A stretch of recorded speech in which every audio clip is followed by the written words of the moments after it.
संत महिष। हिमवंत के वन में कभी एक जंगली महिष रहता था, कीचड़ से सना, काला और बदबूदार, किंतु वह एक शीलवान महिष था।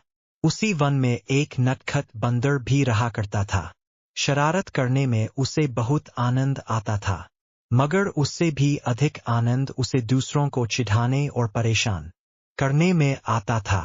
अत स्वभावत वह महिष को भी परेशान करता रहता था।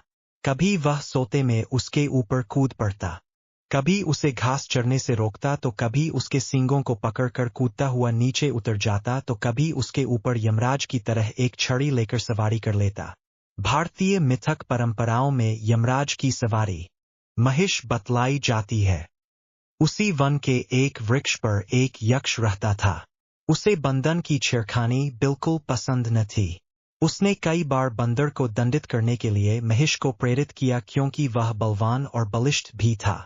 किंतु महिष ऐसा मानता था कि किसी भी प्राणी को चोट पहुंचाना शीलत्व नहीं है, और दूसरों को चोट पहुंचाना सच्चे सुख का अवरोधक भी है। वह यह भी मानता था कि कोई भी प्राणी अपने कर्मों से मुक्त नहीं हो सकता, कर्मों का फल तो सदा मिलता ही है। अत बंदर भी अपने बुरे कर्मों का फल एक दिन अवश्य पाएगा। और एक दिन ऐसा ही हुआ, जबकि वह महिष घास चढ़ता हुआ दूर किसी दूसरे वन में चला गया।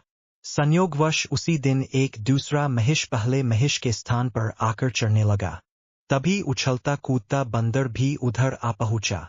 बंदर ने आव देखी न ताव, पूर्ववत वह दूसरे महिष के ऊपर चढ़ने की वैसी ही धृष्टता कर बैठा। किंतु दूसरे महिष ने बंदर की शरारत को सहन नहीं किया और उसी तत्काल जमीन पर पटककर उसकी छाती में सींग घुसेड़ दिए और पैरों से उसे रौंद डाला। क्षण मात्र में ही बंदर के प्राण पखेरु उड़ गए।